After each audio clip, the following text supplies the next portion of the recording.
మాజీ మంత్రి కాకాని గోవర్ధన్ రెడ్డిని 3 రోజుల పోలీస్ కస్టడీకి అనుమతిస్తూ నెల్లూరు 5 అదనపు జిల్లా కోర్టు ఉత్తర్వులు ఇచ్చింది.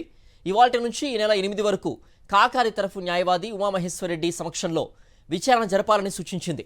సమగ్ర విచారణ అనంతరం కాకానిని కోర్టులో హాజరుపరచాలని స్పష్టం చేసింది న్యాయస్థానం. అయితే కాకాని గోవర్ధన్ రెడ్డి దాఖలు చేసిన బెయిల్ పిటిషన్పై నిన్నే విచారణ జరగాల్సింది. ఈ కేసును స్పెషల్ పీపీగా రాజేంద్ర ప్రసాద్ను ప్రభుత్వం నియమించిన ఉత్తర్వు కాపీతో పాటుగా మెమోను దాఖలు చేస్తూ కేసును వాయిదా వేయాలని ప్రస్తుత స్పెషల్ పీపీ కేదార్నాథ్ కోర్టును కోరారు. దాంతో న్యాయమూర్తి సుమా కేసు విచారణ ఈ నెల 9కి వాయిదా వేశారు.